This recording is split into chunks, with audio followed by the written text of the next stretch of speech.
Yan, so good afternoon mga ka-viewers. Mayroon tayong repair, dalawang electric fan, Top Mama at saka World Matic. Yan, World Matic at saka Top Mama. So dito tayo sa Top Mama. Ito muna yung ating unahin. Yan, so reklamo ng may-ari nito mga ka-viewers ay wala daw power, hindi umiikot.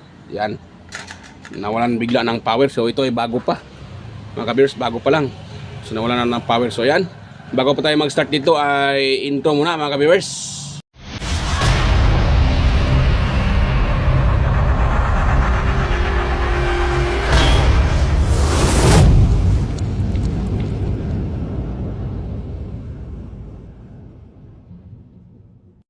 Yun. Yun, so yung ating i-repair. Yan, kuha muna ako ng yan, ito na pala yung outlet ko. So titest natin siya. Tingnan natin kung totoo ba talagang walang power. Yun. Yun. So salpak natin tong sa aking outlet. Yun. Tapos iikotin natin mga ka-viewers. Ayan, wala.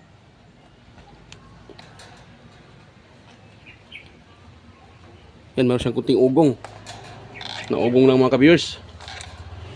Ah, wala pala. Kala ko ugong, may ugong.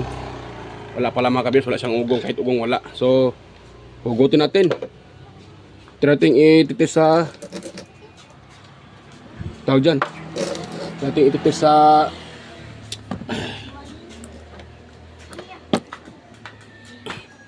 tinating itis dito. Yan, hugutin ko muna. Paano tayo mahirapan dito? Ayun, nahugot na. Yan. Tapos doon yung kanyang stand. Ito lang ang kailangan natin, yung kanyang body. Kakalasin ko muna pala mga ka-viewers. Yan. Dahil ito ay nawala ng power. Top Mama. You know, Top Mama. Yan, Top Mama mga ka-viewers. Yan yung kanyang brand. Top Mama.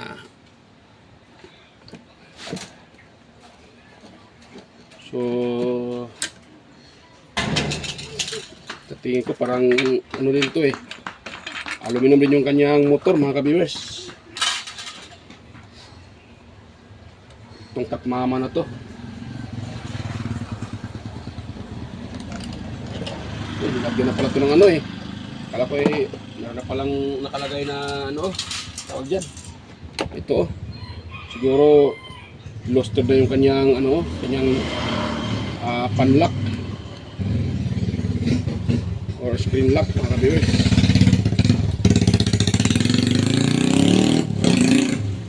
Yun, tingnan na ito.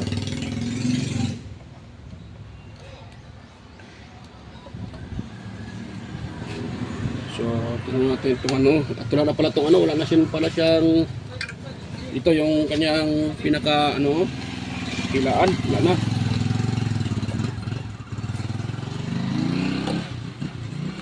Yan.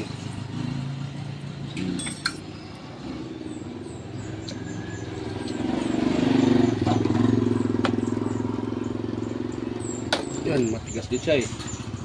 Yan, tanggal na.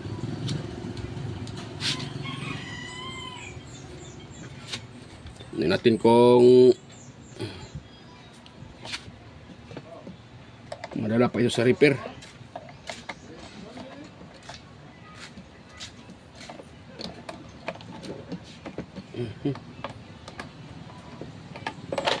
Ayun, napakadumi. So yun, tama ako mga ka-viewers. Aluminum yung gamit. Dahil yung mga dating unang labas na Top Mama, yun ang mga maganda. Dahil yung gamit nun ay tanso or bronze. So ito, hindi na. Aluminum na yung gamit nila. Yun oh. So, yun kung ma-repair pa ba ito mga ka-viewers. Excuse me po. Napakadaming ano, alikabok. Gamit ng gamit ang may-ari nito, hindi nililinisan.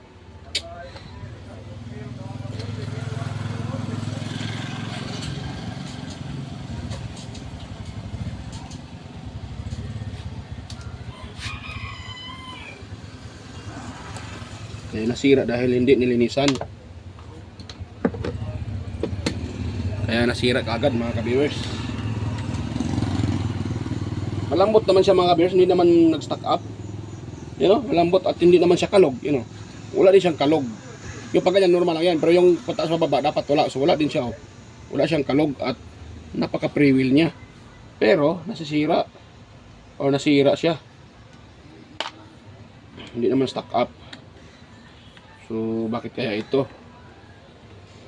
So try natin ano din yung kanyang ano, baka naman ay yung problema yung kanyang power cord. Nako. May hinang nilalang pa naman ng power cord nito mga ka-viewers. Ano yung mga bagong labas ngayon na electric pan? Pangit ang ano dyan, power cord nila. Eh hindi na siya tanso. Pati power cord ay aluminum na rin eh. Kaya para sa akin ay hindi na din maganda. Hindi na matibay yung power cord. Daling masira. Nagpuputi-puti. Pag nangyayano ay nagpuputi-puti, wala na.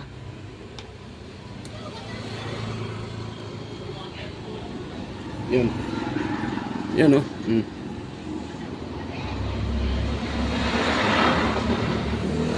Yan, tinanggal ko lang yung ano, ilagyan nila ng, tingin ko may-ari ito ay ano, plumbing. Gumamit ng ano eh, gumamit ng tawag dyan. Ano tawag nito, yung ginagamit sa mga tubo para hindi thread yung thread na plastic, nilalagyan yan. Nasa dila ko lang, hindi ko lang mabigkas. Ano ba tawag? Teflon tape. Yan, teflon tape mga kabers, tawag dyan pala.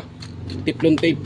Ginagamit yan sa mga tubo na for example, yung isa ay plastic, yung isa ay kung dito, yero. So, kailangan gumamit nito or ang ganitong teflon tape para hindi malulosted at hindi din kung sa tubig hindi siya naglilik. Yan. Kasi parang rubber din to eh. Ginagamit talaga to sa mga plumbing, mga plumber, para walang leaking kung sakaling magdudugtong or magdudugtong ng ano ng coupling. So lalagyan ng ganito teflon tape para hindi masyadong viewers. Ako naman ay meron din kunting ano eh, meron din kunting alam din sa plumbing, pero konti lang. Yun. So ngayon, at ito i-test yung kanyang pinaka power cord. Dahil bakit siya walang power? So na yung ano ko. Sana yung aking tester. Ito pala. Ito natin i-test mga ka-viewers. Yun. Kailan ko siya para makita. Yun. Para kitang kita. Yun, dyan tayo. Tapos lagay natin sa buzzer. Select.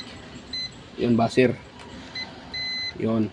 Ito isang linya mga ka-viewers. Hanapin natin dito yung isang linya kung mayroon siyang connection or continuity. Ayan, mayroon. O, nagbabuzzer, di ba? So, kabila naman tayo. Kung buo ito, sigurado sa motor ang problema. Baka yung nag-cut off yung thermal fuse mga ka-viewers. Ito yung isang linya, yung pinaka-common. Ito tayo sa common. Ayan, okay. Ibig sabihin, okay yung kanyang power cord. So, dito naman tayo sa common at saka speed. Sa mga speed niya, yung 1, 2, 3. Ito. 1.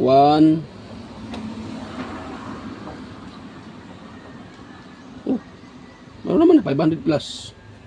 Dito. Uy, wala. Number 2. Ay, wait lang. Balik ko muna sa ano. Yun. Oh, 571. Number 2. 700. Number 3.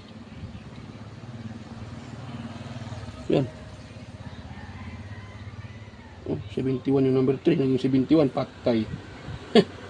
Motor natin ang problema nito mga ka-viewers eh. 1, 2, 3. Number 3 ay 71 na lang, 71k ohms ang taas. 707 to. Wala. Okay, pagbuwang na. Delikado pag motor problema nito mga ka-viewers. Hindi ito mare-repair pag motor problema. Yan. 72 talaga. 72. Yan, mayroon ba yun? Yan, 72K ang taas. Sus, motor na problema nito eh. Yan o, 707K 707K ohms. Grabe ang taas. Ito naman.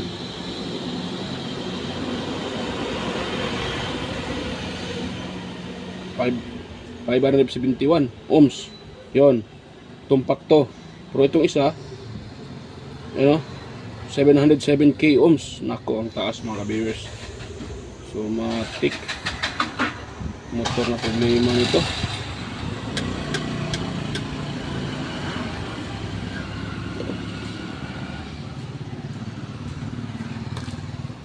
Dito tayo sa ano, dito tayo sa capacitor side. Yun ang capacitor. Sa atin kung ilan yung marireading natin dito. Sayang ito mga ka-viewers. Hindi na ito mag-repair.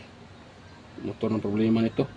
Hindi ko na ito aksayahang i-repair dahil aluminum ito eh. Yan. Pag i-repair mo siya, ano, tawag dyan, kunting galaw mo dyan sa windings, mapuputol yan lahat. Mas maganda ito, palitan na ng motor. Yun, 300 na lang yung reading natin sa capacitor ito. Yan, 130, hindi pa steady.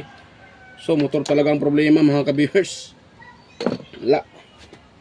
Ang taas ng reading niya eh. Kita nyo ba mga ka-viewers? Pakita ko sa inyo ha. Yun. So, wala tayong magawa dito.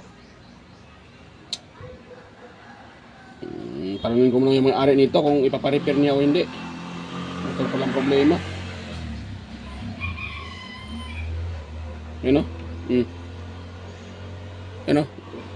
Yan o. Tingnan nyo po. Oh. Yan. Ang taas. 84K. 84K ohms. Yan. 84 kilo ohms. 83, 86. Ang taas. Tapos hindi siya stable. O 91 kilo ohms. Grabe ang taas niya no. Ang taas niya mga kabiyos. O 94, 93, 90 kilo ohms. Hindi stable. Ang taas ng rin. Dapat ito kasi nasa mga ano lang 700 or 1 kilo ohms mga ka-viewers. Ayan. Pag ganito 700, 800 or hanggang 1 kilo ohms ang maririn natin dito. O kahit mag-reading siya ng 600, ano, okay pa rin yan. Pero ito, hindi na to. Pag ganito yung electric pan nyo, naririn nyo dito sa kapasitor. Itong dalawang linya ng kapasitor, ganun yung reading niya at hindi stable. Wala nang ibang problema dyan. Hindi, motor yan mga ka-viewers, motor. Yan, yung pinaka-motor o pinaka-winding sa problema niyan. At ito. Wala ito mga ka-viewers. Hindi na ito masalba. Sayang ito, sayang.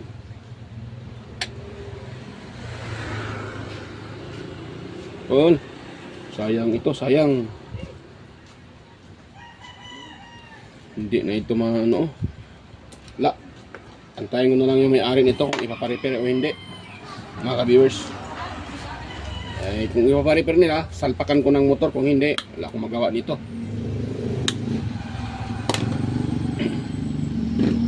Sira siya eh.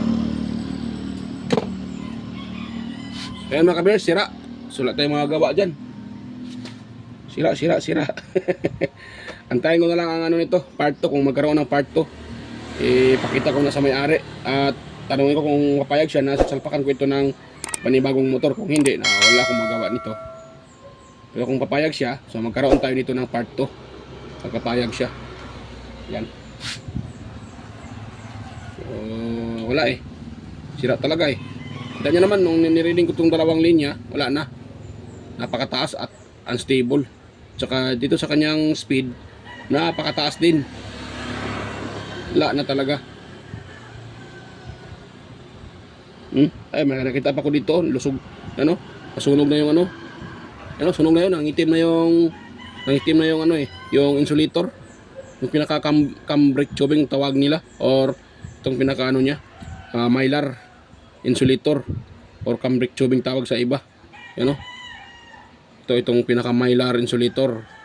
Wala na, sunog na. Oh, nangitim na. Nakita nyo naman, nangitim na, nangitim na. Nag-overheat, mga ka-viewers. Hanggang nalusaw. Kaya yun ang dahilan na wala na siya. Nakadikit-dikit na yan sa lalim. Wala na. So yan mga ka-viewers, hanggang dito lang yung video na to. At pasensya na, at hindi natin ito ma-repair. Sa ngayon, tanungin ko muna kung may-ari ito ang pasalpakan ng motor. Kung hindi na, so yan.